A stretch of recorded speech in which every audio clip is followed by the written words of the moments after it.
hakati pisitasa maad jagama, tead, niiviisi, tead, iga perele, tead, mingisugune lapp, tead, oli vaja kartul maha panna, sest no mida sa sööd.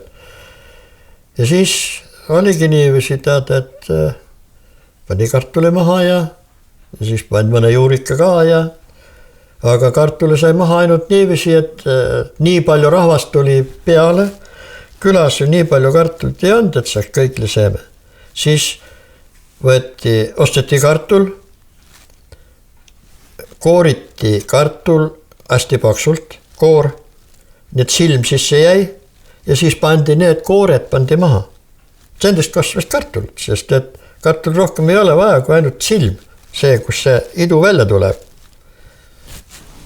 Aprillikuuses siis ju veel Siberis veel midagi erilist ei kasvanud.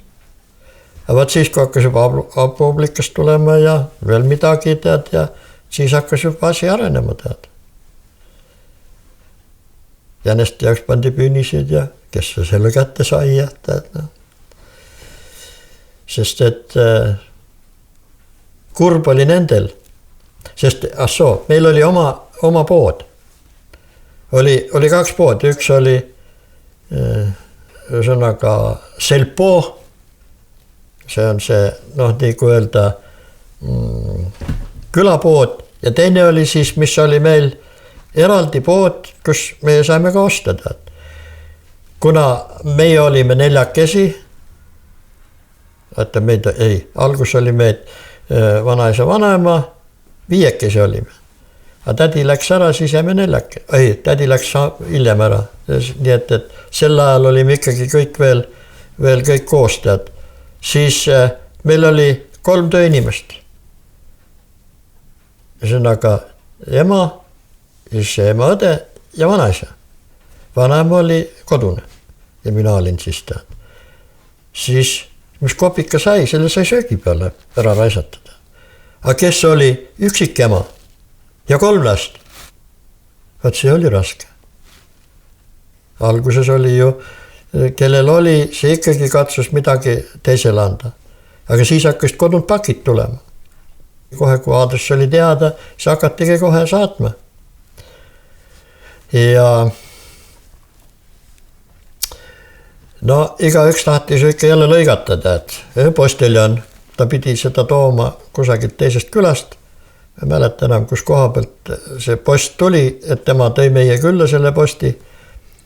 Ja siis tema tahtis hakata teenima, tead. Võttis lõhkus paki ära, pani tiliskivit sisse, vanarabalad ka ja näed, saadeti nõuke pakk. Ma ei tea, kus see puruks tehti. Aga tead, nii kui öelda, kasvab isu ju. See hakkas raha varastama, tead. Tead, siis pärast, kui kirjad tulid, võttis järgmise kirja ka ära, sest et kui siit vastust ei läinud, et aitäh, et ma sain raha kätte, kirja sees on raha, siis tema võttis juba teise kirja ära, et kas te ikka saite raha kätte? Ta võttis selle kirja ära, ta oli nii palju ka mõistusega, tead.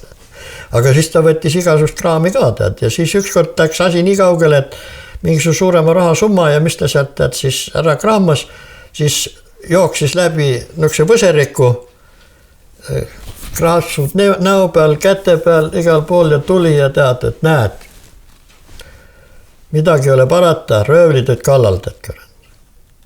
Aga seda ta mees ei arvanud, et see asi anti, see oli ju nii kõlaka küljes, et nii pidevalt, fargunud pidevalt ja tulid su lõmmist toodi koer. Ja koer tegi kohe esimese jooksuga tegi asja selgeks, tead. Jooksis sinna aeda, hakkas kraapima, sealt sai mingi koti kätte, tead. Ja jooksis uuest tagasi, vana oli pikali, tead, oigas, tead, käpad rinna peale ja oligi mees käes. Aga siis see kadus niivis ära, et me ei teagi, kust ta viidi või mis taga tehti, tead, kust ta tead.